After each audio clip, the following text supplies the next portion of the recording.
Over the last couple of weeks, several Wizards of the Coast employees got in touch with me regarding the ongoing situation with the OGL, as well as the general environment and plan for the future at Wizards of the Coast. They've told me everything they can, and I've been sharing some of that information as the OGL develops. Today, in this video, I'm just going to share everything. I and others have confirmed these people are who they say they are. You can check the description below for a full explanation of the process I went through to verify that they were legitimate. Everything that I'm going to show you in a second has been checked and verified by multiple Wizards of the Coast employees. So I feel this is the most accurate picture I can give of the current situation. I'm going to be showing lots of direct quotes, so I'm color coding them so you can see that if a quote is red, it came from the same person who said another quote that was also red, etc. That's the key right here. But even when I'm showing a quote from just one person, remember that the other employees have read that quote and confirmed it to be true. Sometimes when I'm talking, I will have to summarize a little bit, but I'll put the full quotes on screen, which you can pause and read for more context and insight. Unfortunately, my conversations with these people have totaled almost 1 million words,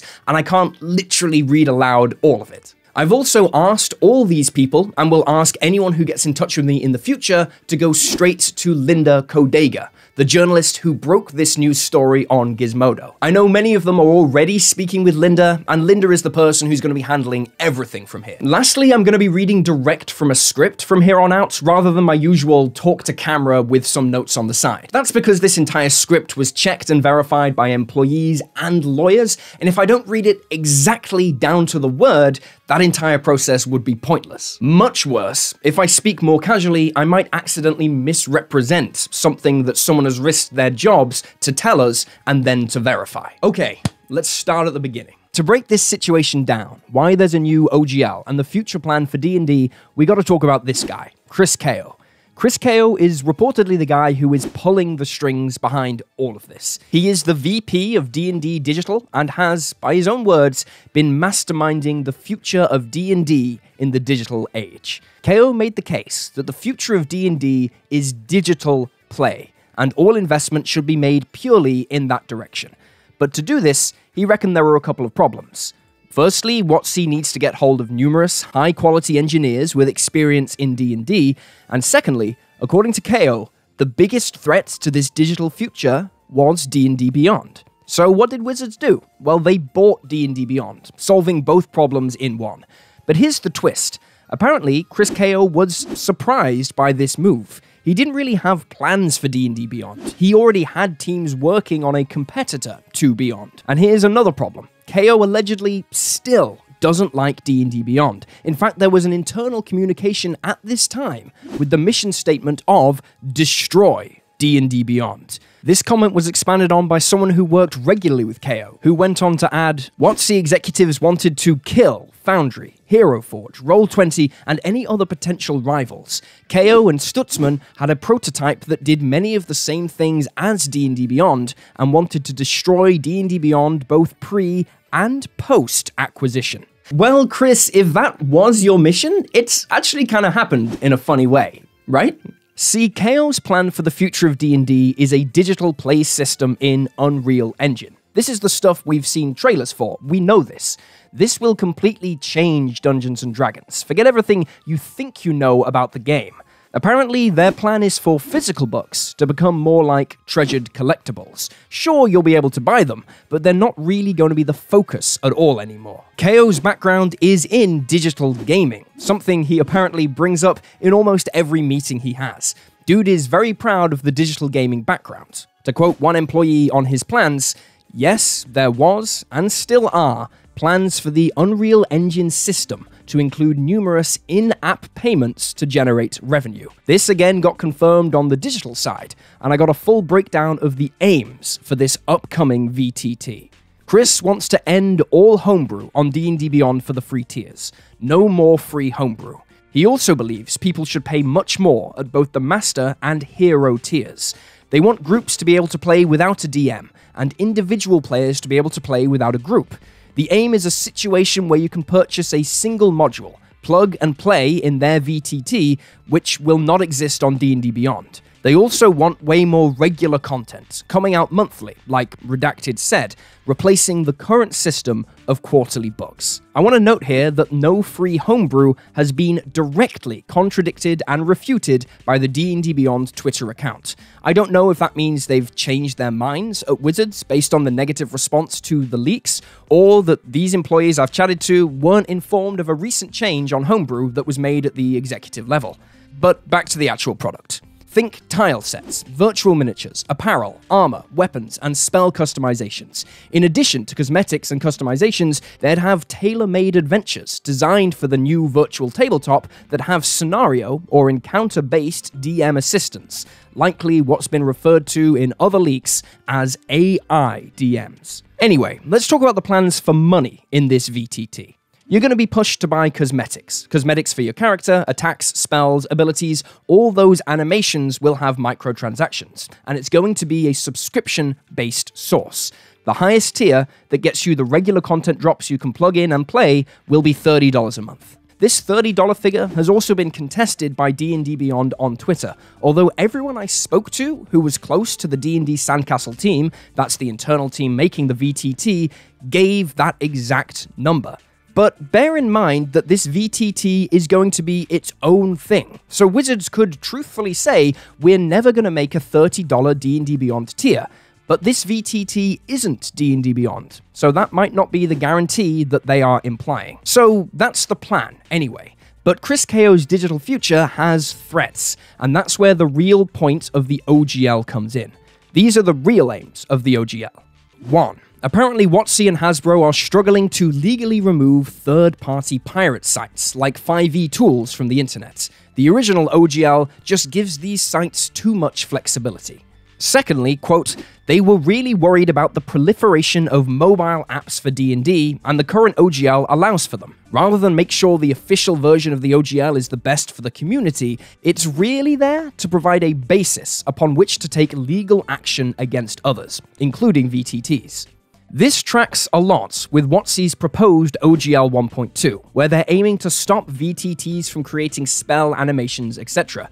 This is an attempt to stop other VTTs offering a similar service to their own. This is why I believe that the open D&D movement cannot succeed 100% in the way that we want. It seems literally impossible for Chris Ko's digital future of D&D to allow the current OGL to stick around. Wizards have invested hundreds of millions into this new way to play and monetize D&D. They really can't stop now. Obviously, we need to keep fighting for the best possible OGL we can get that does the least harm to the community, but in terms of literally keeping the old OGL 1.0a, I don't think it's gonna happen. I've got to point out here that several people made a special mention that the new OGL wasn't really intended to impact the D&D homebrew community. The harm done was just kind of a byproduct. This is probably why the new OGL 1.2 was so forthcoming about offering a better deal, at least in terms of the rights you have to your content. But now we're on the OGL. You might wonder what the internal response to the OGL changes was like. From the senior employees' own accounts, the design team knew that this OGL 1.1 wouldn't play well with the community, and some even spoke out. Lower-level employees didn't have that insight, but they talked about how they didn't hear about the new OGL until the absolute last minute, and by that time, they were just told it was happening. But even if they had spoken out, the teams simply don't have the upward power to sway the executives, and most of the execs just don't really understand D&D. Kale Stutzman, the head of digital game design, and his team have a game of D&D every Friday. This guy plays the game for sure. But Chris Ko does not play. Allegedly, he doesn't think he needs to play to understand what the community wants. One source mentioned that Chris believes his experience with MMO video games and mobile games is enough, and it's all the same anyway. Another senior source who had regular contact with the executives said the same, that KO views gamers as one homogenous group. But I disagree. D&D is not a video game, and trying to turn it into one, because that is the revenue model you understand, is not gonna work. You need to understand a game before you can try and change it. There is one more person who is a big player in this story. Cynthia Williams, Wizards CEO. She's mostly famous for the quote, D&D is undermonetized, which caused a stir in the community. She's also allegedly got a very hands-off approach to Dungeons & Dragons. Cynthia, on the other hand, is 100% hands-off. She never spoke to the D&D team in any way that differs from how she speaks on public investor calls. She was always off playing nicely with other executives, planning new corporate offices and the like. All management of the digital teams fell to KO. However, interesting insight though that quote is, what's important to know is what Cynthia is trying to do. She is dealing with something called the Hasbro Blueprint 2.0 initiative. Hasbro are in a tough spot. Just look at last year. And the Blueprint 2.0 initiative is all about dropping support for the weak-performing IPs and products and investing fully into the big ones. Hasbro wants fewer IPs, but they want them massive. Magic the Gathering was the first billion-dollar IP Hasbro owned, and Cynthia has allegedly promised Hasbro that Dungeons & Dragons will be the next one. As of 2022, Forbes estimated that D&D generates around 100 to 150 million per year, and one source told me the same. D&D makes roughly 150 million per annum. And that's really what all of this is about, septupling the revenue of the brand and breaking that billion. And all of this stuff we're seeing now is just the strategy the executive team has come up with to fulfill that goal. It's sort of a do or die. D&D needs to make more money under Hasbro Blueprint Initiative 2.0, so they're trying this. Sorry for the long quote on screen, but if you want more insights, that's a great summary I was given. However, this whole strategy comes at the expense of the current creator community and the fans. It requires the removal of the OGL 1.0A and demands the shift of D&D to an online space, which the community might not accept. At this point, I'd like to share what the employees said when I asked them for their personal experience and perspective working at Wizards of the Coast and on the leadership there. I'm not going to read every quote aloud, I'm sharing them on screen now. I asked for this because I think if we're going to understand the full picture, we need to understand the human experience of those closest to it. Please pause and read these quotes for a full picture of these people's experience with the management at Wizards of the Coast. To summarize how I interpret these people's thoughts, there is a lot of frustration with the executive leadership, both for their decisions and in some cases, the way they treat others in the company. I saw many accusations of rudeness, bullying, disinterest, and disrespect to the people who are working under them and the wider D&D community. Sadly, I believe these types of experiences are not uncommon at all from many people who work in large companies. However, I was also told some positive messages too, including personal thank yous to Jeremy Crawford and Dan Rawson, who is very new at the company, and I was asked to shout out and thank the middle management and senior team leaders. Finally, in a previous video I mentioned that I'd give information regarding Ray Winninger, former executive producer for the D&D studio, who silently disappeared from Wizards of the Coast last October. To my knowledge, and all I could find, he left with no formal or public thank you or goodbye from Wizards of the Coast. However, when finalizing this script, I decided that the story is actually very personal, and it is Ray's story to tell, when and if he ever chooses to. His departure is not directly relevant to this OGL situation. All I'll share is that everyone I spoke to speaks with fondness and gratitude for Ray. I feel his departure is a loss for Wizards and the community. With Ray gone, most of the direction for D&D will come from Chris Kao, with Kyle Brink playing a very diminished supporting role. Kyle Brink has been executive producer at D&D for 7 months, but when Ray left, he moved in to pick up his role too. He's the guy whose name was put to D&D Beyond's public apology on Wednesday. This is about where we reach the end of my conversations, but I did want to read out in full one important quote about Wizards of the Coast. I asked the following question. In terms of the day-to-day work at Wizards, is it a positive environment? I understand in times of crisis, it's likely infuriating to see execs shut out the ones experienced with the community and blunder onward, but generally, under their leadership, are people happy there? Here's the answer I got. Again, this is one person's assessment. They don't speak for everyone at Wizards, but it was also read and approved of by 4 other employees who agreed with this summary. I sincerely wish I could give you some good news right now. I feel like I had finally achieved success when I decided to join Wizards of the Coast. I was eagerly anticipating it and hoped it would be a wonderful place to work. Sadly, based on my experience, it's not a good environment. I keep in touch with people from all areas of the business, including the MTG teams, D&D Beyond, D&D Sandcastle, and the D&D Studio team.